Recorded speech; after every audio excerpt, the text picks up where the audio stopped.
ایک بات جو ہم مسلسل مفاہمت کے جذبے سے کہتے چلے آ رہے ہیں، ہمیں کچھ ایسی رپورٹس مل رہی ہیں کہ جیسے ہماری مفاہمت کے رویے کو حکومت جو ہے وہ اس کو آسان نہیں لے رہی. اس میں ہمارے ساتھ ایک طرف مذاکرات چل رہے ہیں، دوسری طرف ہمارے پارلیمنٹ کے اراکین کو ہراساں کیا جا رہا ہے، کسی کو اغوا کیا جا رہا ہے. جمعیت علماء اسلام کے اراکین پارلیمنٹ ایک آدھ تو اس وقت اغوا ہو چکے ہیں، ان کے بچے میرے گھر میں بیٹھے ہوئے ہیں، اور ایک کو دھمکیاں دی گئیں، ایک کو رشوتیں پیش کی گئیں، بڑی بڑی رشوتیں پیش کی گئیں.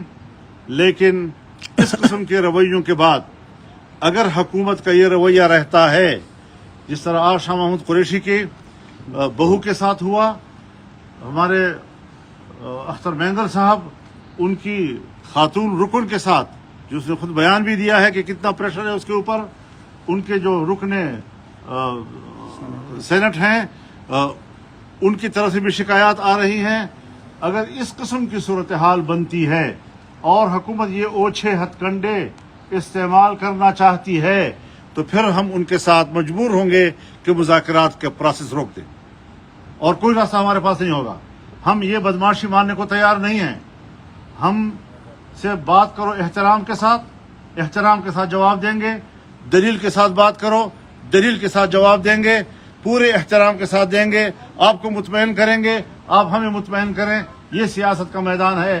لیکن جو حرکتیں آپ کر رہے ہیں پاکستان کی تاریخ میں بھی ہم نے یہ قبول نہیں کی، آج بھی اس کو قبول نہیں کیا جا سکتا. اگر آپ کا رویہ بدماشی کا ہوگا تو پھر ہم بھی اپنا رویہ بدماشی کا جانتے ہیں.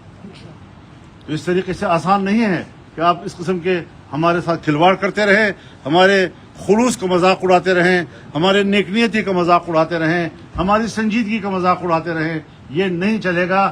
ہم واضح طور پر انہیں کہتے ہیں کہ ہم صبح تک ان تمام صورتحال کو تبدیل دیکھنا چاہتے ہیں، اور اگر تبدیل نہیں کیا گیا تو ہم کل اس سے سخت فیصلہ بھی دے سکتے ہیں. مولانا صاحب یہ بتائیے کہ میں ایک بات کر لوں. ہم نے تمام اپنے اراکین پارلیمنٹ کو 63A کے تحت نوٹس جاری کر دیے ہیں کہ وہ سب اپنی پارٹی کے فیصلے کے تحت ووٹ دینے کے پابند ہوں گے، اور کل کو یہ شکایت نہ کر سکے کہ ہمیں تو پارٹی نے کوئی ہدایات نہیں دی. آپ نے کہا کہ کل صبح تک کا وقت دیتے ہیں یہ حالات درست کر لیے جائیں. اگر نہیں درست کیے جاتے اور یہ سلسلہ جاری رہتا ہے تو پھر آپ کی حکمت عملی کیا ہوگی؟ تو ہم بھی ہوں گے اور آپ بھی ہوں گے. یہ ساری چیزیں ہم دیکھ رہے ہیں، کوئی ہمارے آنکھوں سے اوجھل نہیں ہے، اور ہم اس پر اپنا ری ایکشن دیں گے. ایک متنازع ترمیم اگر اس ایوان سے پاس کرایا گیا اور گردنیں توڑ کر اور ہاتھ مروڑ کر ان سے by hook and by crook ان سے ووٹ لینے کی کوشش کی گئی تو پھر یہ جمہوریت ہوگی. پھر ہم کہیں گے، آپ کہتے ہیں نا پھر کیا کرو گے، پھر ہم کہیں گے کہ اس نامزد پارلیمنٹ کو اتنی بڑی قانون سازی اور آئین سازی اور ترمیم کا حق نہیں ہے. ہمیں اس پر مجبور نہ کیا جائے کہ ہم دوبارہ اس موقع پہ چلے جائیں کہ پارلیمنٹ جو ہے ہم اس کے کسی قسم کے کارروائی میں پھر شامل نہ ہوں. یہ پھر بہت بڑا اقدام ہوگا جو ہمیں بہت بڑا چیلنج دیا جائے گا. مولانا صاحب یہ بتائیے گا، کیا تحریک تحفظ آئین پاکستان کو مولانا فضل الرحمان کو لیڈ کرتے ہوئے دیکھ رہی ہے کہ تحریک تحفظ آئین پاکستان کو مولانا فضل الرحمان آنے والے کچھ دنوں میں لیڈ کریں گے؟ میں پاکستان کو لیڈ کر رہا ہوں. تم